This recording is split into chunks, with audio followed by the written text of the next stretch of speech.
தனியார் பேருந்து உரிமையாளர்களுக்கு 3 மாத கால அவகாசம் வழங்கப்பட்டிருக்கிறது. இந்த தேவையில்லாத சோடின சாமான்களை கலட்டுறதுக்காண்டி கிளீன் ஸ்ரீலங்கா திட்டத்தின் கீழ். இந்த வவுனியா மாவட்டத்துக்கு ஒரு பெருமை இருக்கிறது. யுத்தம் நடந்த காலத்துல வடக்குக்கும் தெற்குக்கும் பாலமாக செயற்பட்டது இந்த வவுனியா மாவட்டம். இந்த மாவட்ட மக்களை விட வடக்கில இருந்து இடம்பெயர்ந்து வந்து இந்த மாவட்டத்தை தங்களோட சொந்த மாவட்டமாக ஆக்கி கொண்டவர்கள் பலர்.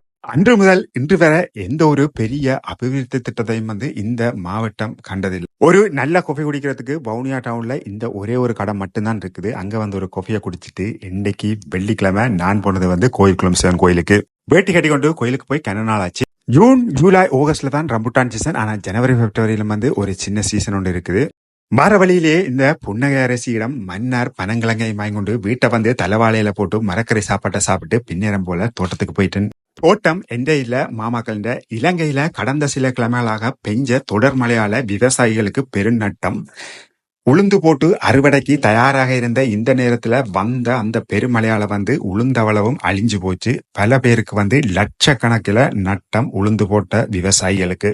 காணியில கச்சானும் போட்டிருந்தார்கள். ஆனால் கச்சானுக்கு எந்த பாதிப்பும் இல்ல இந்த மழையால. ஜிம்முக்கு போய் பல நாட்கள் ஆகிவிட்டது. அதால அங்க போய் சின்னதா ஒரு ஒர்க் அவுட் ஒன்று போட்டுட்டு பல சின்ன பொடியங்கள் சும்மா தீயா ஒர்க் அவுட் செஞ்சு கொண்டுட்டாங்க. இன்னொரு நல்ல விஷயம் ஆட்ட கையிலும் போன் இல்ல. எல்லா போனும் ஒரே இடத்துல வைக்கப்பட்டிருந்தது.